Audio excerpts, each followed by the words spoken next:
BRS 10 ఏళ్ల పాలన చరిత్రలో నిలిచిపోతుందన్నారు హరీష్ రావు. హన్మకొండలోని భీమదేవరపల్లిలో బీఆర్ఎస్ ఎంపీ కు మద్దతుగా హరీష్ రావు ప్రచారం నిర్వహించారు.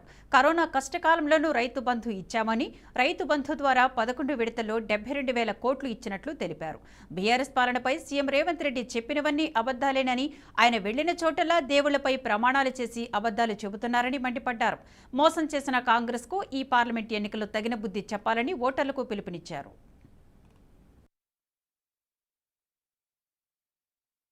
ముంగట ఇదే హుస్నాబాద్లా 6 గ్యారంటీలు అని బాండ్ పేపర్ల మీద రాసిచ్చి మీ కాళ్ళల్లో పట్టుకొని మీ చేతులల్లో మొక్కి ఇగో రాగానే 100 రోజుల్లో 6 గ్యారంటీలు అమలు చేస్తామని డబ్బాలు ఓట్లు వేసుకున్నారు.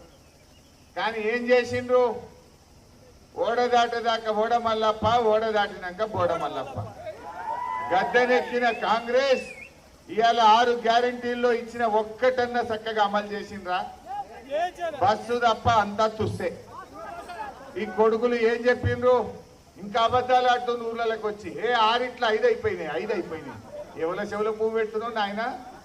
నేను అడుగుతున్న 6 5 అంటున్నావు కదా.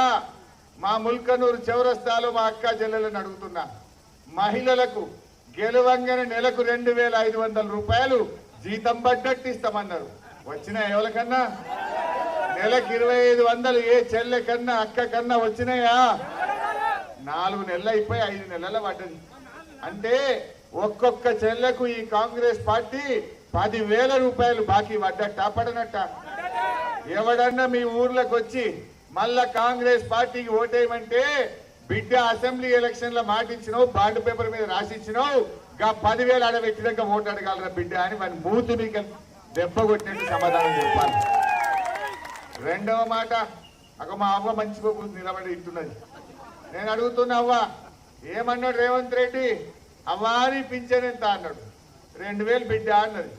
ఇగో మా గవర్నమెంట్ వస్తుంది మళ్ళా రాగానే డిసెంబర్ నెలల 4